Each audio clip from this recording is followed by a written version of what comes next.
یقین کریں یہ تو میں نے دعوت کی مجبوری کی وجہ سے پگڑی اور یہ سارا گیٹ اپ اڈاپٹ کیا ہوا ہے. مجھے تو اللہ کی طرف سے آج زیادہ ملے تو میں اللہ کے بندوں گوشہ نشینی دی زندگی گزارا. حقیقت بات ہے, کیونکہ بڑی خود غرضی کی زندگی دنیا میں گزارنے کی ضرورت ہے, پھر آپ کو جنت ملنی ہے. ہاں میری طرف سے دنیا پوری جہنم میں چلی جائے سمیت میرے اہل و عیال ماں باپ کے بھی, پہلی فکر مجھے اپنی ہے, سیدھی سی بات ہے. باقی تو بعد میں نا, اور یہ تو قرآن میں بھی لکھا ہوا ہے نا, آخرت میں لوگ کہیں گے بیوی بچے ماں باپ لے لے مجھے چھوڑ دے. آپ کو یہ بات آکورڈ لگ رہی ہے لیکن آخرت میں یہی کچھ ہی ہونا ہے. اور دنیا میں جس نے اس طرح کی خود غرضی کی زندگی گزاری نا, باقی گوگلی بات تو پورے کرنے ہیں, قوا انفسکم اہلیکم نارا, اپنے آپ کو اپنے گھر والوں کو جہنم کی آگ سے بچانا. لیکن دنیا میں بالکل اکیلے اس حوالے سے رہنا ہے کہ اللہ کے معاملات میں زیرو ٹالرنس, کوئی کمپرومائز نہیں کرنا. یہ نہیں کہ بیوی بچوں کی خاطر حلال اور حرام کی آپ تمیز گنوا دیں, بالکل یہ کام نہیں کرنا. بالکل خود غرضی کی زندگی گزارے. بالکل آپ یہ دیکھیں جس طرح آپ موٹر بائک پہ بیٹھے ہوئے 100 کی سپیڈ پہ ایک ایسی سڑک سے گزر رہے ہیں جس میں بہت زیادہ رش ہے, ایک لمحے کے لیے بھی آپ ادھر ادھر ہوئے تو جا کے ٹھوکیں گے.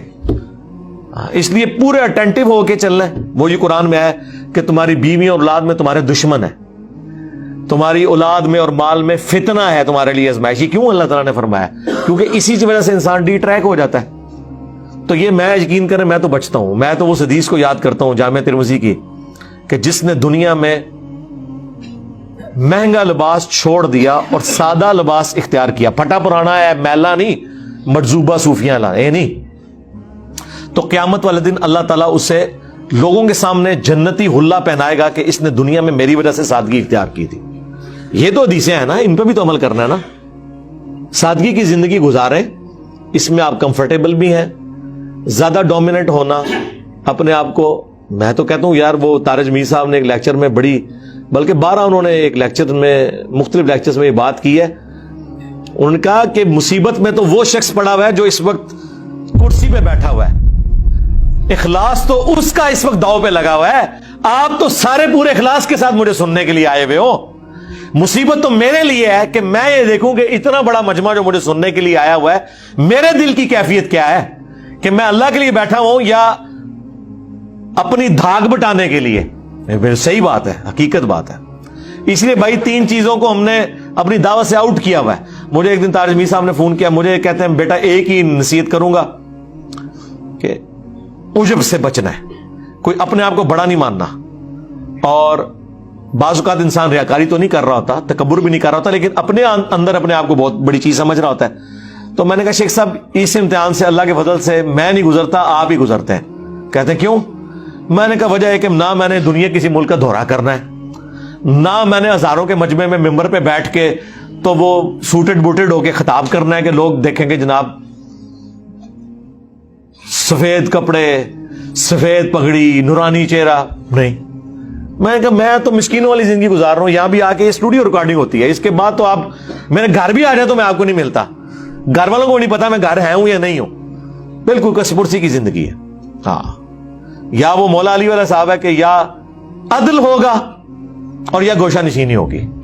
تو یہ جو ہم عدل کرنے کے لیے ہفتے بعد نکلتے ہیں نا, یہ اس لیے کہ وتواصوا بالحق وتواصوا بالصبر ہو جائے. باقی ہمارا جو 6 دن ہے نا وہ گوشہ نشینی والے ہی ہیں. تو اس میں عافیت ہے, انسان بچ جاتا ہے. تو میں نے کہا شیخ صاحب میں نے نہ کہیں جانا ہے, دوسرا نہ میرا عورتوں سے کوئی انٹریکشن ہے, تیسرا چندہ نہیں لینا. تو یہ 3 چیزیں جس کی زندگی سے نکل جائے, عورت, شہرت, دولت, زمین و آسمان کی ساری مخلوقات, شیاطین من الجن والانس مل کے اس شخص کو ڈی ٹریک نہیں کر سکتے اللہ کے فضل سے, کیونکہ ادھر سے ہی چیزیں داخل ہوتی ہیں, عورت, شہرت, دولت. آپ کوئی چوتھی چیز لائیں وہ اسی کی کرولری ہوگی. ان 3 چیزوں سے آپ بچ جائیں تو کوئی آپ کو ڈرل نہیں کر سکتا. بڑے بڑے مولوی عورتوں کی وجہ سے مارے گئے, میں نام لیے بغیر پھر ایک بالکل پرسنل معاملہ ہو جائے گا. بڑی اچھی گڈی شڑی ہوتی ہے, اچانک ایک خبر نکلتی ہے, کدھر سے کدھر گراف آ جاتا ہے. چندے کی تو خرد برد کی کہانیاں آپ اکثر سنتے رہتے ہیں. دولت اور شہرت والا معاملہ بھی آپ دیکھیں, ایک اشتہار کے اوپر مولوی کا نام چھوٹا لکھا ہو نا, یا کونے پہ لکھا ہو, وہ کہتے میں نہیں آنا. بلکہ آپ حیران ہوں گے کہ آپ کسی کو اشتہار بھیجیں اور پھر فزیکلی وہاں دعوت نامہ لے کے جائیں نا, اتنی اکڑ ہوتی ہے کہ وہ اس غلطی کا زبان سے اظہار بھی نہیں کرتے. چھوڑ دو جی, گال ہی نہیں کرنی, تسی منتا مارو کہ حضرت ہویا کہ ہے وہ یہ چھوڑ دو. تو یعنی جو اتنے گئے گزرے انہیں پتہ ہی نہیں کہ علماء کا بھی احترام ہے, ان سے بات بھی نہیں کرنی. کتنی دیر تو وہ اتنے پارے پہن دے کہ گال ہی نہیں کرتے, پھر تسی منتا مارو گے, گوڈے پکڑو گے, حضرت کی گستاخی ہوگی. تو کہنے کہ یار کس بیوقوف نے اشتہار لکھا ہے, ٹھیک ہے, میرا نام ایسے کونے سے لکھتا ہے ڈومیننٹ جگہ پہ. یہ میں آپ کو ریئل ٹائم بتا رہا ہوں.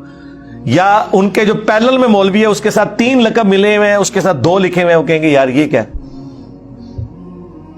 ادھر تو لکھا ہے استاذ العلماء تے اسی چک میں مار دے رہے ہیں اتنا عرصہ. جنہوں تو استاذ العلماء لکھا ہے تو میرے کو پڑھ کے گیا ہوا ہے, نہ پڑھ کے گیا ہوئے. وہ یہ جو چیز ہے نا, یہ چیز اس وجہ سے آتی ہے. نہیں آتے جلسوں میں, وہ غصہ کھا جاتے ہیں.